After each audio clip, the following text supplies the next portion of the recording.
વિદ્યાર્થી મિત્રો, આપણે જે બીજા વિશ્વયુદ્ધના પરિણામો જોયા ત્યારબાદ હવે વિશ્વની અંદર એમ થાય છે કે શાંતિની જરૂરિયાત છે.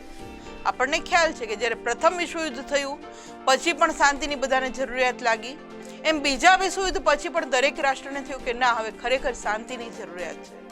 હવે આવું ભયંકર યુદ્ધ થવું ન જોઈએ. એ માટે શેની સ્થાપના થાય છે તો કે સંયુક્ત રાષ્ટ્રોની સ્થાપના થાય છે. સંયુક્ત રાષ્ટ્રોની વાત કરીએ તો પ્રથમ વિશ્વયુદ્ધ પછી વિશ્વમાં આંતરરાષ્ટ્રીય, ખાલી રાષ્ટ્રીય જ નહીં, દરેક રાષ્ટ્રની અંદર શાંતિ સ્થપાય એ માટે રાષ્ટ્રસંઘની સ્થાપના કરવામાં આવી હતી. થાય છે કેવું કે આ સ્થાપના થઈ છતાં પણ આ રાષ્ટ્રસંઘની છે એમ કહેવાય કે નિષ્ફળ ગયું છે, એ કામ નથી કરી શકતું બરાબર. એના કારણે દ્વિતીય વિશ્વયુદ્ધ થયું અને એમ કહેવામાં આવે છે કે રાષ્ટ્રસંઘ નિષ્ફળ ગયો. કારણ કે દ્વિતીય વિશ્વયુદ્ધ થયું, જો બીજું વિશ્વયુદ્ધ ન જ થયું હોત તો આપણે એમ કહી શકાય કે રાષ્ટ્રસંઘ સફળ ગયો. પણ રાષ્ટ્રસંઘની સ્થાપના હોવા છતાં પણ બીજું વિશ્વયુદ્ધ થાય છે, જેના કારણે આપણે કહી શકીએ કે રાષ્ટ્રસંઘ છે નિષ્ફળ જાય છે. દ્વિતીય વિશ્વયુદ્ધ પછી વિશ્વમાં ફરી એકવાર શાંતિ સલામતીની જરૂરિયાત ઉદ્ભવે છે કે ના, હવે શાંતિ હોવી જોઈએ, દરેક રાષ્ટ્ર દરેક વ્યક્તિ સલામત હોવો જોઈએ. એના માટે હવે શું કરે કે હવે સંયુક્ત રાષ્ટ્રોની સ્થાપના થાય છે. આ ઇમેજની અંદર જે આપણે સંયુક્ત રાષ્ટ્રો કે જેને UN તરીકે આપણે ઓળખીએ છીએ એનો સિમ્બોલ જોઈ રહ્યા છીએ. 24 ઓક્ટોબર 1945 ના રોજ શાંતિ સલામતી અને અસ્તિત્વના હેતુથી સંયુક્ત સંઘ અથવા તો એને UN કે યુનાઇટેડ નેશન જે આપણે કહીએ છીએ એની સ્થાપના કરવામાં આવી છે. વિદ્યાર્થી મિત્રો, અવારનવાર પરીક્ષામાં આ પ્રશ્ન પૂછાય છે કે UN ની સ્થાપના ક્યારે થઈ હતી, તો આપણને આ તારીખ બરાબર યાદ હોવી જોઈએ કે 24 ઓક્ટોબર 1945 ના રોજ. શા માટે સ્થાપના કરવામાં આવે છે તો કે શાંતિ સલામતી અને અસ્તિત્વ ના હેતુથી આ સ્થાપના કરવામાં આવે છે યુનાઇટેડ નેશનની, એટલે કે સંયુક્ત રાષ્ટ્રોની. એનું ફૂલ ફોર્મ અહીંયા આપવામાં આવેલું છે કે UN એટલે શું તો કે યુનાઇટેડ નેશન્સ.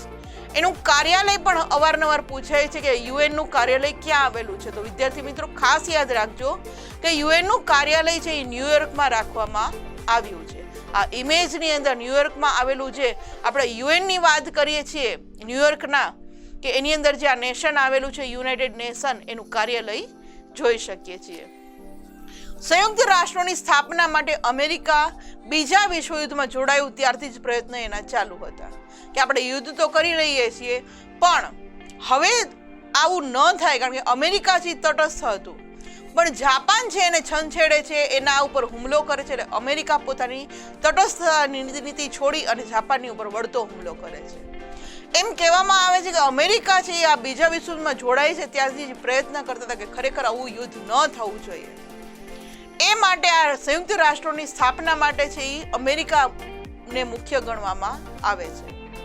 અમેરિકાના જે પ્રમુખ છે કે જેણે બીજા વિશ્વયુદ્ધની ચાલુ હતું ત્યારથી જે સંયુક્ત રાષ્ટ્રોની સ્થાપના માટેના પ્રયત્નો કર્યા હતા એ રૂઝવેલ્ટને આપણે જોઈ શકીએ છીએ. અમેરિકન પ્રમુખ રૂઝવેલ્ટની આપણે વાત કરતા હતા, હમણાં જેની ઇમેજ જોઈ, એણે શું કર્યું કે અમેરિકન કોંગ્રેસને સંદેશો આપતા 4 મહત્વની સ્વતંત્રતાની ઘોષણા કરી હતી કે દરેક રાષ્ટ્ર છે એ સ્વતંત્ર રહેવો જોઈએ એવી ઘોષણા એ પોતે આ પ્રમુખ રૂઝવેલ્ટ કરે છે. કઈ હતી આ સ્વતંત્રતાની ઘોષણા? ચાલો આપણે જોઈએ. સૌથી પહેલું હતું વિચાર અને વાણીની સ્વતંત્રતા, કે દરેક રાષ્ટ્રના પોતાના વિચાર અને વાણી રીતે સ્વતંત્ર હોવો જોઈએ. ધાર્મિક સ્વતંત્રતા મળવી જોઈએ, દરેક વ્યક્તિને પોતાના ધર્મ પાળવાની, દરેક રાષ્ટ્રને પોતાનો ધર્મ અપનાવવાની પણ સ્વતંત્રતા મળવી જોઈએ. આર્થિક સ્વતંત્રતા હોવી જોઈએ, દરેક દેશનું ચલણી નાણું અલગ અલગ છે એટલે આર્થિક સ્વતંત્રતા પણ હોવી જોઈએ.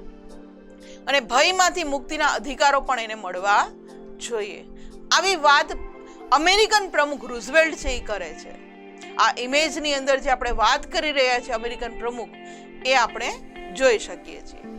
આગળ વાત કરીએ અમેરિકન પ્રમુખ રૂઝવેલ્ટ અને બ્રિટનના વડાપ્રધાન ચર્ચિલ.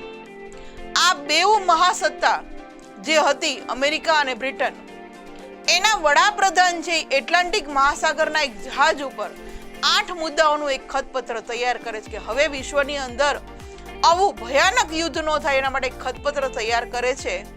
આ ખતપત્રને આપણે એટલાન્ટિક ખતપત્ર તરીકે ઓળખીએ છીએ, કારણ કે એટલાન્ટિક મહાસાગરની અંદર એક જહાજની ઉપર આ બે મહા સત્તાના પ્રમુખ મળે છે, બેના એમ કહેવામાં આવે છે કે વડાપ્રધાન મળે છે, એટલા માટે આ ખતપત્ર જે તૈયાર થાય છે ને કહેવાય છે એટલાન્ટિક ખતપત્ર.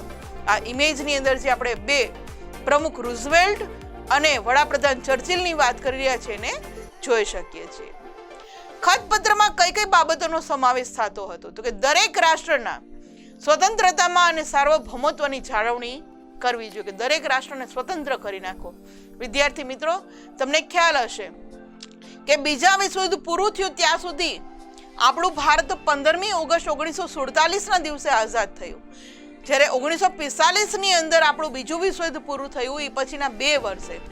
કારણ શું હતું? કારણ કે આ ખતપત્રની અંદર એવું નક્કી કરવામાં આવે છે કે દરેક દેશને સ્વતંત્રતા આપી દેવી, એને પોતાનું સાર્વભૌમત્વ આપી દેવું, જેના કારણે બ્રિટન દેશથી આપણને ઇન્ડિયાને આઝાદી આપે છે.